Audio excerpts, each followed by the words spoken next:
আসসালামু আলাইকুম। মোবাইলে অটো অ্যাড আসা কিভাবে বন্ধ করবেন আজকের এই ভিডিওতে আপনাদেরকে আমি দেখিয়ে দিব। আপনারা যখন যে কোনো অ্যাপসের ভিতরে প্রবেশ করেন হঠাৎ করে একটা অ্যাড চলে আসে।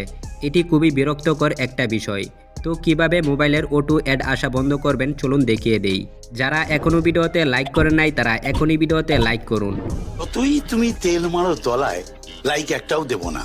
আর যারা এখনও চ্যানেলটিকে সাবস্ক্রাইব করেন নাই তারা এখনই লাল সাবস্ক্রাইব বাটনেটা আশা দিয়ে চ্যানেলটিকে সাবস্ক্রাইব করুন।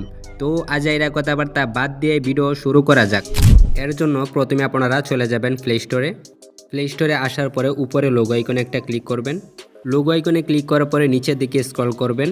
এখানে আপনারা একটি অপশন পাবেন প্লে প্রোটেক্ট। তো আপনারা কি করবেন, এই অপশনটিতে একটা ক্লিক করবেন।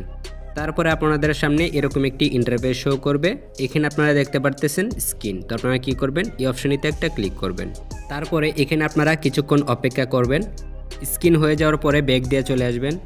এখন আপনাদেরকে আরেকটি কাজ করতে হবে। এই কাজটি করার জন্য আপনারা চলে যাবেন আপনাদের ফোনের সেটিংসে। তারপরে নিচের দিকে স্ক্রল করে আপনারা একটি অপশন খুঁজে বের করবেন অ্যাপস ম্যানেজমেন্ট অথবা অ্যাপস। এই অপশনটিকে খুঁজে বের করবেন। তারপরে এই অপশনটির উপর একটা ক্লিক করবেন। তারপর আপনাদের সামনে এরকম একটি ইন্টারফেস শো করবে। উপরে আপনারা একটি অপশন দেখতে পারতেছেন অ্যাপ লিস্ট। তো আপনারা কি করবেন, এই অপশনটিতে একটা ক্লিক করবেন।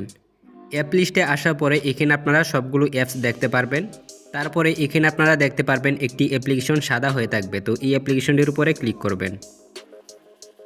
ক্লিক করে দেওয়ার পরে আনইনস্টলে ক্লিক করে এই অ্যাপ্লিকেশনটিকে আনইনস্টল করে দিবেন। এই অ্যাপ্লিকেশনটিকে আনইনস্টল করে দেওয়ার পরে আপনাদের ফোনে কোনো প্রকার অ্যাড শো করবে না। তো আজকের এই ভিডিওটি এ পর্যন্তই। আবারও দেখা হবে পরবর্তী ভিডিওতে। ততক্ষণ ভালো থাকবেন, সুস্থ থাকবেন, নিজের খেয়ে আমার জন্য দোয়া করবেন। টেক কেয়ার, আল্লাহ হাফেজ।